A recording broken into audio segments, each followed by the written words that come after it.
I was an unfaithful wife. I slept with 5 men on a cruise through Europe. My youngest son found out and revealed everything. And when I returned, my family and friends abandoned me. My name is Valeria Montaro. I am 47 years old, and I have a life that many would consider perfect. I am a doctor, a respected professional in Guadalajara, Mexico, with years of dedication and prestige in my field. My husband, Martín Montaro, 48 years old, is a successful businessman, owner of a chain of car dealerships. Together we built a solid family, an admirable home, and an impeccable reputation. We had 2 children, Tomás, 21 years old, and Camila, 19, both raised with the best values and opportunities. To outsiders, we were an example of stability, respect, and harmony. But, as they say, not all that glitters is gold. Over the years, my marriage became predictable. It was not bad. There were no constant fights or scandals, but there was no passion either. The routine swallowed us, transforming our days into an automatic sequence of commitments, responsibilities, and silences. Martín and I were not enemies, but we were not true partners either. He lived for work, and I immersed myself in the hospital, in the shifts, and in the medical cases that required my attention. The few moments we spent together were marked by monotonous dialogues and uncomfortable silences. I told myself that this was normal, that it was just a natural effect of time. What I did not realize was that this indifference was making me vulnerable. I have always been a strong, controlled, responsible woman for my decisions, but little by little I was being swallowed by a silent void, a feeling that something inside me was fading. The successful doctor, the exemplary mother, the faithful wife. I fulfilled all those roles, but there was a part of me that was screaming for something I could not name. It was not unhappiness, but it was not happiness either. It was a state of lukewarmness, an emotional limbo that seemed harmless, but that deep down was eating away at something essential in me. My friends noticed my change. "You need to go out more, relax, and have fun," they said. I always laughed and replied that I did not have time for those things. After all, what more could I want? I had everything a woman should desire: a stable husband, wonderful children, an admirable career. But then, why did I feel trapped in an endless cycle of repetitive days? I would never admit it out loud, but the truth is that I missed being seen, being desired, feeling alive. Loneliness within a marriage is a kind of silent prison. You have everything, but you still feel that you are missing something essential. At family dinners, at high society parties, on pre-planned trips, I smiled, but inside I wondered if that was all that was left of my life. A respectable marriage, children, a solid career. But what about me? Who was I beyond these responsibilities? When did I stop seeing myself as a woman and start being just the sum of my obligations? Do not get me wrong, I loved my family. I would give anything for my children, but at some point I put aside who I was to be simply the doctor, the mother, the wife, and the woman. Where did she end up? Did she still exist, or was she destined to disappear completely? These questions would run through my mind on sleepless nights, but I always pushed them away. They were dangerous and forbidden thoughts. They did not fit with the life I had built. What I did not know was that these feelings that I had tried so hard to ignore were waiting for an opportunity to arise, a breach, a moment of weakness, a tempting invitation. The woman I had buried inside me was about to awaken and would change my life forever. The first step towards ruin was not an impulsive decision. It was an accumulation of voids, silences, and absences that one day found a way to escape. And this path came in the form of an unexpected invitation, a trip that promised to take me out of my routine, to make me feel alive again. I did not know that this would be the beginning of my own hell. Life has a strange way of testing us when we are vulnerable. For me, the test came in the form of a seemingly harmless invitation. My best friend from college, Luciana Rios, with whom I shared the most intense years of my youth, reappeared with a tempting proposal, a cruise through Europe to celebrate the 20th anniversary of our graduation in medicine. For other friends agreed with the idea, all successful women, tired of the routine, thirsty for a break from reality. At first I hesitated. I was no longer that girl who went out every night, who laughed without worries. I was a mother, a wife, a doctor. But Luciana knew exactly how to get to me. "Valeria, when was the last time you did something just for yourself?" This question was circling in my head for days. She knew me too well. She knew that behind my resistance there was a part of me that longed for something new, something to break the monotony in which I lived. I have always admired Luciana for her freedom. Single, childless, owner of her own time. She traveled, she went out to parties, she lived without ties. I told myself that I did not envy her life, but was that true? Or was it that deep down I was missing something that she still had and that I had lost? At a Friday dinner, while Martine barely looked at me between a work call and another, I made my decision. I needed this trip. I needed to remember what it was like to be simply Valeria, without titles, without responsibilities. When I announced my choice, my husband simply nodded without looking up from his mobile phone. No objections, no questions, just an enjoy. It was what I needed to confirm that nothing would change if I stayed or if I left. So, why not go? The preparation for the trip brought me a feeling I had not experienced in years: excitement. Buying new clothes, choosing a daring bikini, trying a salon, taking care of myself without hurry. My friends joked that this trip would make us relive our youth. As much as I laughed, a part of me wanted to believe it, needed to believe it. After all, what is wrong with allowing yourself a little lightness after having been trapped in the rigidity of adult life for so long? On the day of embarkation, as the ship moved away from the port, something inside me also began to let go. The weight of obligations seemed lighter. The pressure I always carried on my shoulders gave way to a feeling of freedom that I barely remembered what it was like. Luciana's laughter, the toasts with wine, the sea breeze, everything contributed to making me feel different. I was far from my routine, far from the expectations that surrounded me. For the first time in a long time, I was not just Dr. Montaro, I was just Valeria. Luciana, always the most daring of the group, joked that this trip would be a reset for all of us. "No guilt, no ties, just fun," she said with a twinkle in her eyes that made me laugh and at the same time shudder. I had no intention of crossing any boundaries, but deep down, something told me that this trip would be different. I just did not know yet to what extent. It was curious how, far from home, I felt that I was reconnecting with a forgotten part of myself. The long nights, the sophisticated dinners, the discreet glances of strangers, everything contributed to a silent euphoria, to a slow awakening. I was not doing anything wrong, just living, just breathing without the pressure of being perfect all the time. But as they say, danger never comes with a clear warning, and the feeling of freedom can be a slippery slope for those who have spent too much time suppressing their desires. The ship continued on its course, and I continued, without realizing that I was entering a danger zone. I allowed myself to laugh louder, to dance without fear, to drink without needing to measure every sip. But still everything seemed harmless, a risk-free adventure. I did not know that this trip would not just be a break from my routine, she would be the trigger for the biggest change in my life.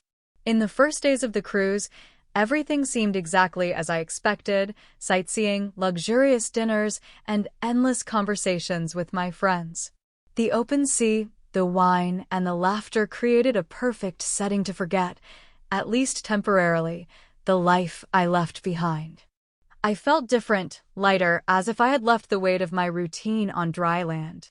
But what started as a simple trip among friends took an unexpected turn on the third night, when we went to a party on the ship's deck. The music was loud, the atmosphere was vibrant, and there was a carefree atmosphere in the air, a silent invitation to push the boundaries. Luciana, always the most intrepid of the group, was the first to jump onto the dance floor. Her hands held a glass of sparkling wine, and her laughter echoed through the room as if she owned the night. "Valeria, today you are going to relax," she decreed, putting a drink in my hands. At first I resisted. I was no longer that intrepid young woman who went out until dawn without worrying about tomorrow. But under the encouraging gazes of my friends, I took a sip, then another, and little by little, the barrier that separated me from that fun began to crumble. It was then that we met a group of younger men, all between 25 and 30 years old, Spanish and Argentine, handsome, confident, and completely immersed in the carefree spirit of the cruise. They were there for a bachelor party, and, like us, they just wanted to make the most of the trip. One of them, Julian, 28 years old, soon approached me. Dark skin, intense eyes, an easy smile, and a striking presence. He looked at me in a way I had not seen in years, as if I were desirable, as if I were a woman, not just a wife or a mother. At first I tried to keep the conversation informal, harmless, but it was impossible to ignore the magnetism between us. He made me laugh, praised my intelligence, commented on the energy I transmitted. And energy. When was the last time someone saw me like that? Each of his words fed something inside me that I did not even know still existed. And the more time passed, the more I felt attracted to him. It was not just the drink or the music, it was the way he looked at me, as if I were the only woman at that party. Luciana noticed the tension in the air. As always, she encouraged the chaos. "Enjoy, Valeria. You deserve to have fun." She herself was already involved with another man, dancing shamelessly as if the outside world did not exist. The other friends laughed and toasted, as if that night were our last chance to be free.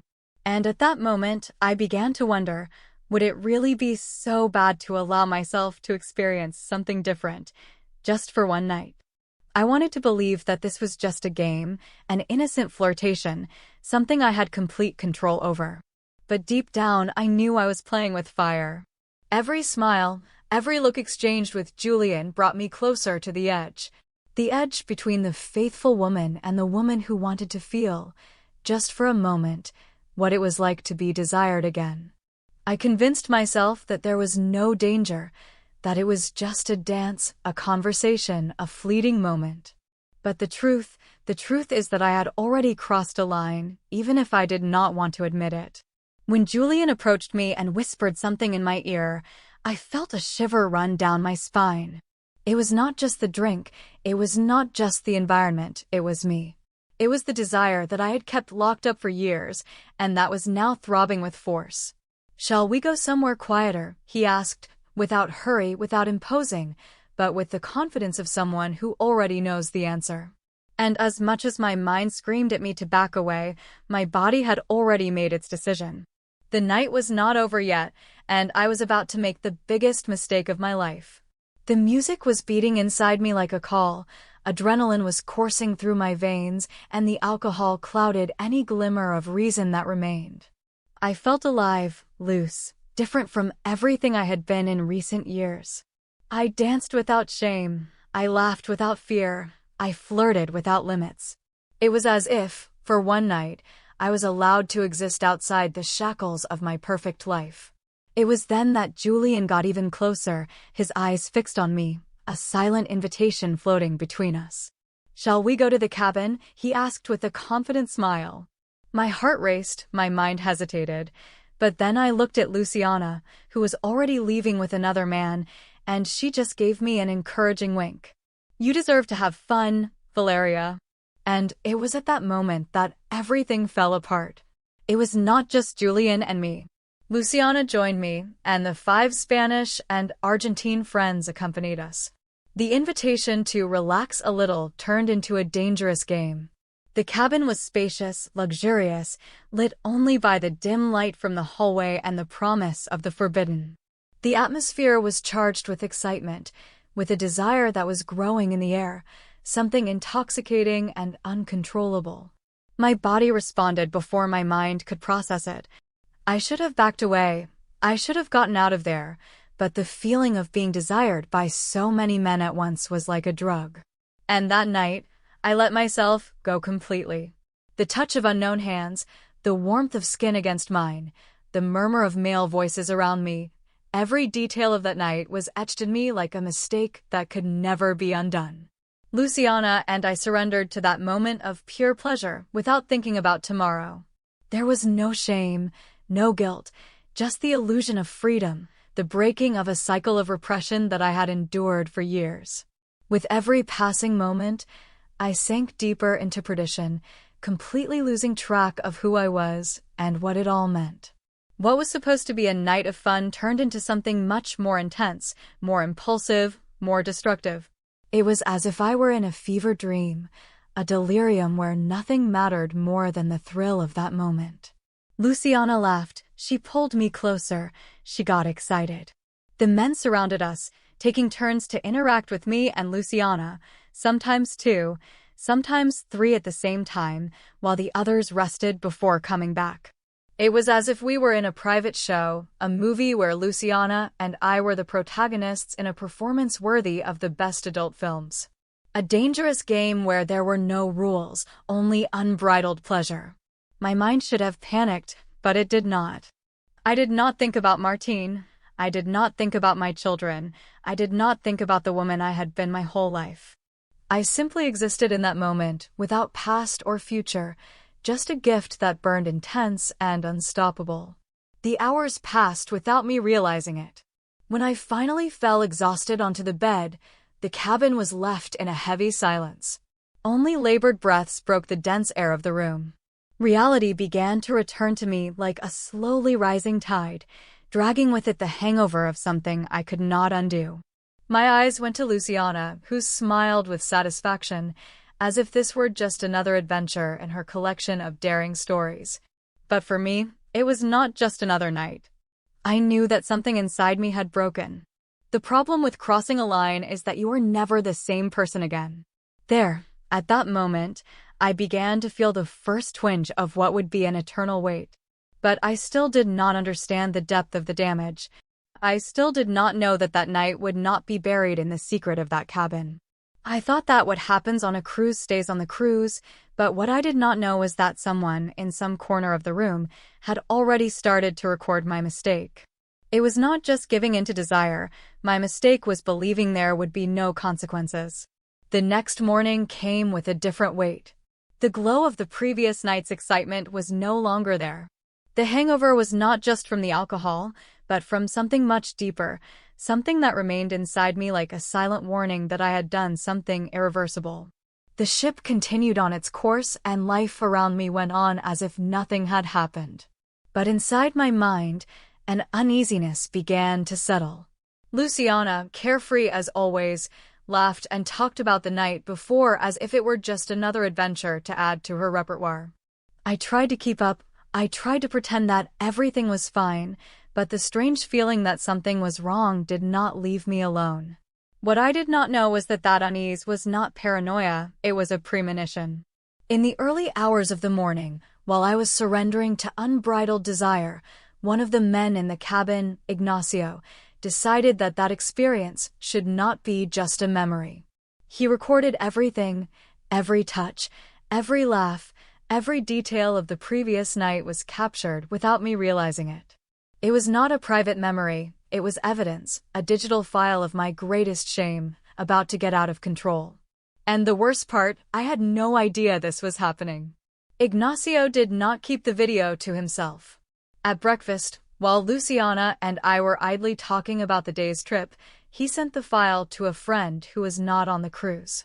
For him, it was just a trophy, a story to tell, something weightless, without consequences. But this friend, upon receiving the video, saw an opportunity to spread it even further.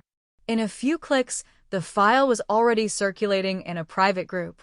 What began as a secret locked inside a cabin began to spread from screen to screen, from hand to hand.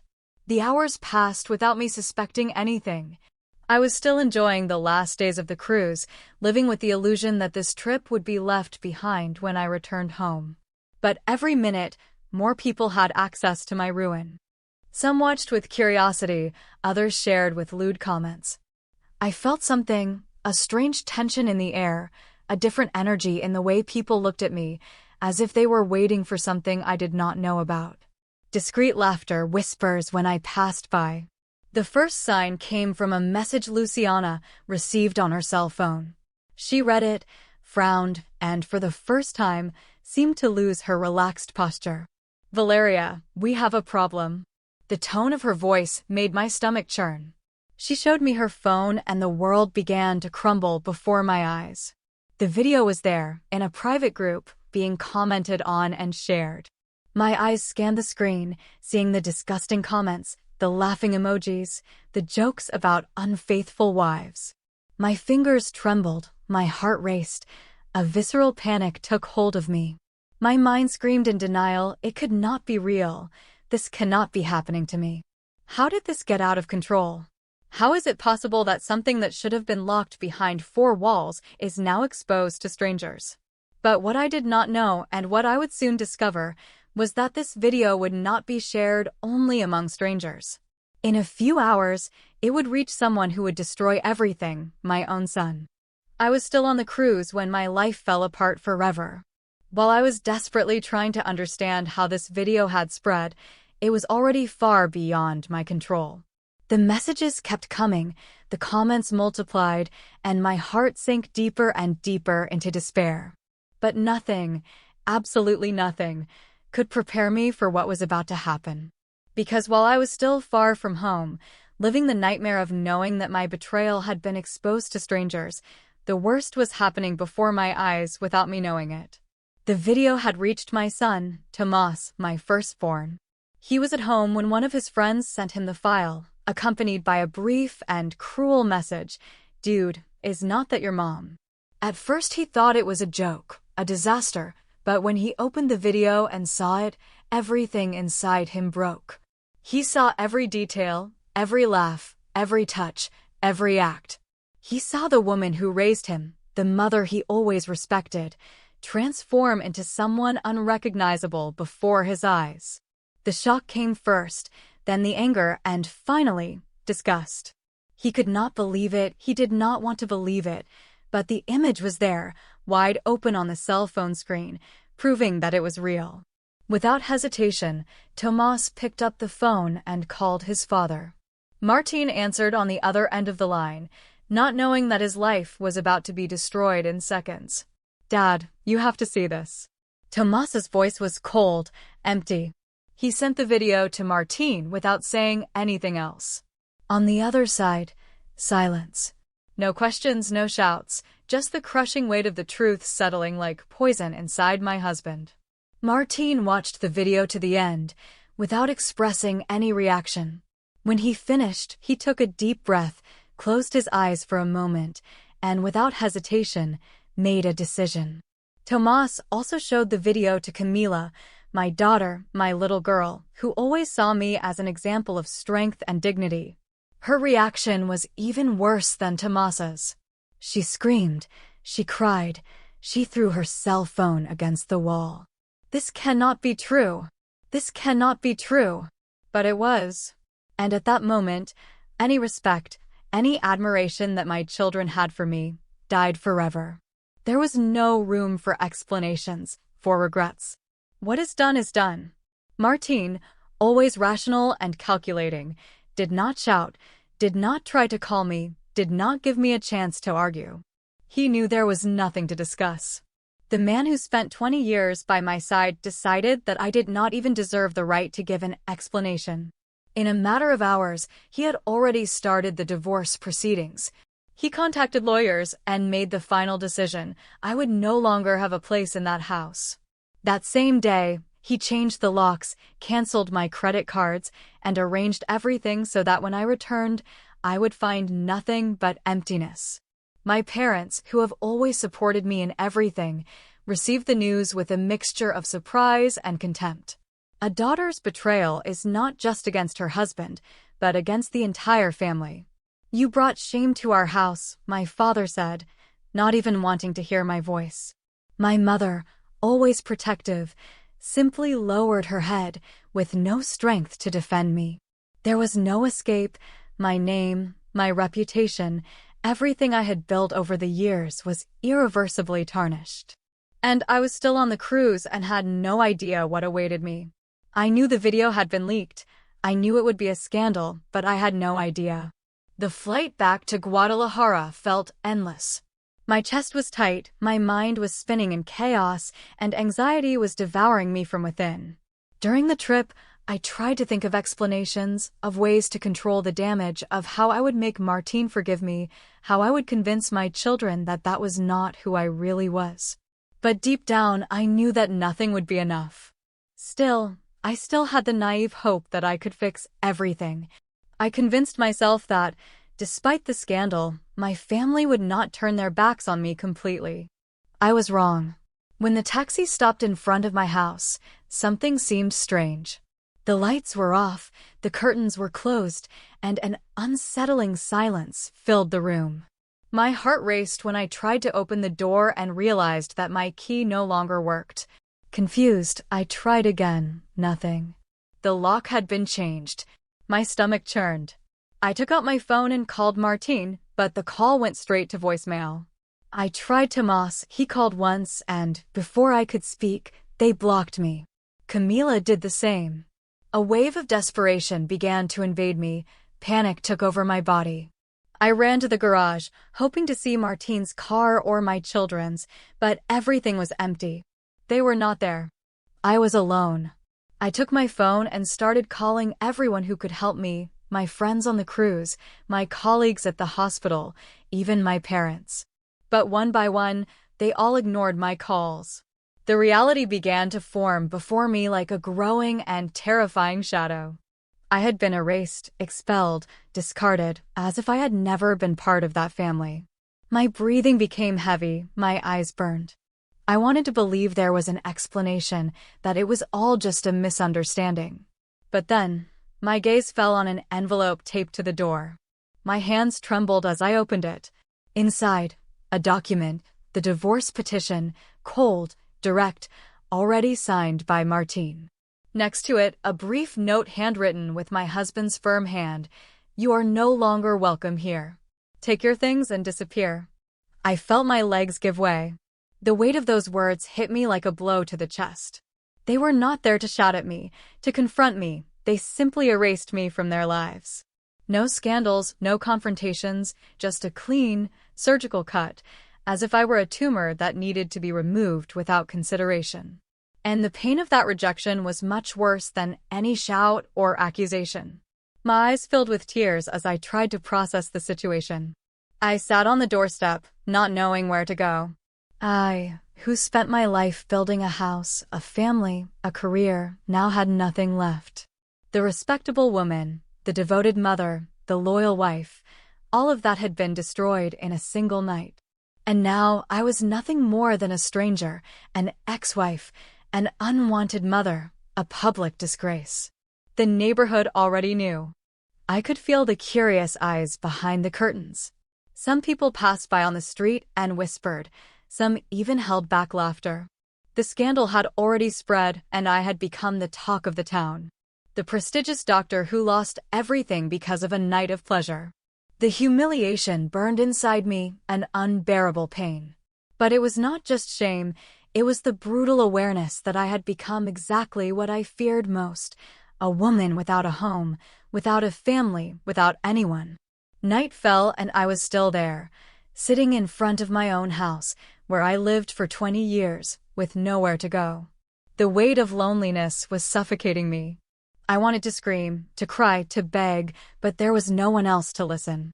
Hell was not an abstract idea, it was real and it had become my new home. Early in the morning, I found myself sitting on the sidewalk, hugging myself, trying to process what had happened. I had nowhere to go, my house was no longer mine, my family had erased me.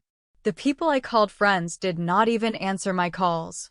My cell phone had already run out of battery, but in the end it did not matter, no one wanted me around. I, who had always been a strong woman, a respected doctor, was now nothing more than a specter of what I once was. The cold of the night was nothing compared to the emptiness inside me. For the first time, I felt the true weight of my decisions, and it was overwhelming.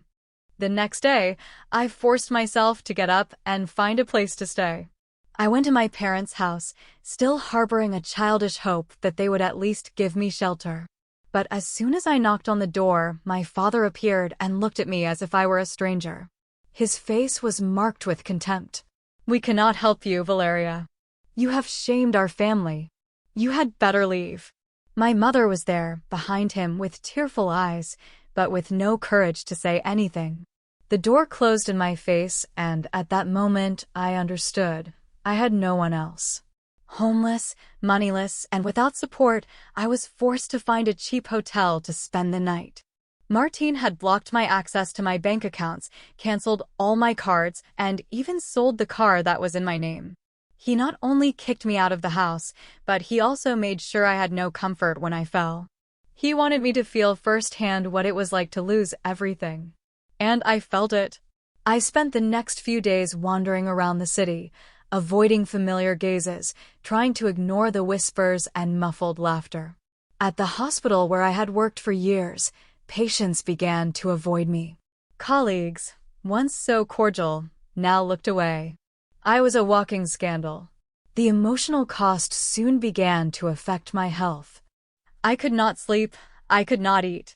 The local news was already beginning to make insinuations, and my name was circulating among social groups in Guadalajara as an example of decadence. My children's faces never left my head. The last time I saw Tomas, he was standing with his arms crossed, looking at me as if I were trash. Camila did not even speak to me. My heart ached more than anything else. The pain of knowing that my own children looked at me with repulsion was unbearable. The months passed, and I was trapped in a cycle of self-punishment. I stopped looking in the mirror because I no longer recognized the woman I saw reflected. I began to avoid leaving the house or the small rented room that I managed to pay for with the little I had left in my account. My career, my prestige, my identity, everything was destroyed by a single night. And the more time passed, the more I realized that society does not forgive women like me. Men cheat and go on with their lives. Women cheat and are buried alive. I began to think that maybe it would be easier to just leave it all behind. I, who spent my life saving other people, could not even save myself now. Hitting bottom was not a place, it was a state of mind, and I was in it with no strength to get out. My name became a joke, my presence caused unease. But worse than any external judgment was the internal judgment. Regret was eating me up inside, reminding me at every moment that I had destroyed my own life. I wanted to believe that time would fix everything, but deep down I knew that certain scars never heal and that some choices have no return. Guadalajara became a hell for me. Every corner, every familiar face, was a cruel reminder of my shame. People recognized me, they whispered, they laughed softly, as if I were a decadent spectacle. The hospital where I had worked for years became a minefield, with cold looks and patients asking to be seen by another doctor.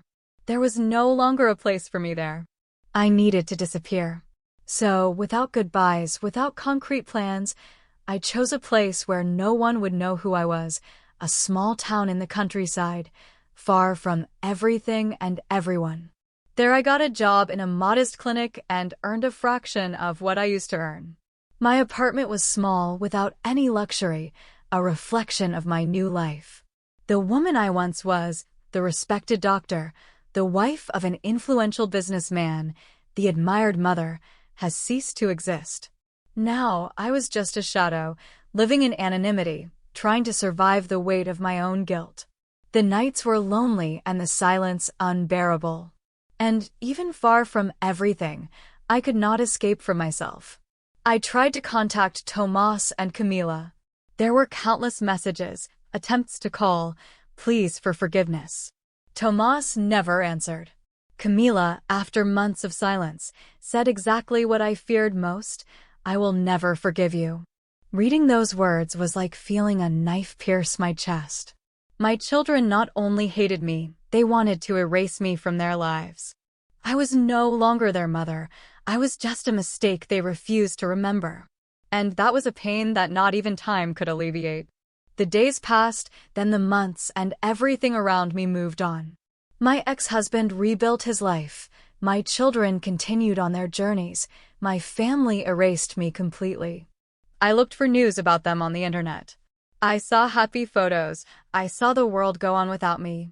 And that was what hurt me the most, realizing that they no longer needed me. I was an ugly scar that everyone wanted to forget. And in the end, the cruelest punishment was not the public humiliation.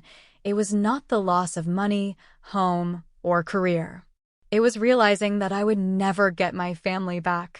Regret is a silent poison. I tried to justify myself, to say that Martin no longer looked at me, that I was needy, that I just wanted to feel alive. But none of that changes the truth. I cheated, I destroyed everything. What were once just excuses were now heavy chains that I carried alone. And every night, before I went to sleep, a question haunted my mind: was it worth it? And the answer was always the same: no. I became a ghost. In the city where I live now, no one knows who I am, and if they knew, they might despise me too. But the worst judgment does not come from the outside, it comes from within. Because there is no greater punishment than knowing that if I could go back in time, I would give anything to change that decision. But life does not give us that opportunity. Some choices are irreversible, some falls have no restarts. If I share this story, it is not to seek compassion. I do not deserve it. It is so that whoever reads it understands that certain temptations come at a very high price, that a moment of pleasure can create a debt that can never be paid. That betrayal not only destroys marriages, it destroys families, it destroys souls, it destroys everything you once believed you were. I learned this the hard way, because the true price of betrayal is not the judgment of others, it is living every day knowing that you have become someone who can never forgive themselves.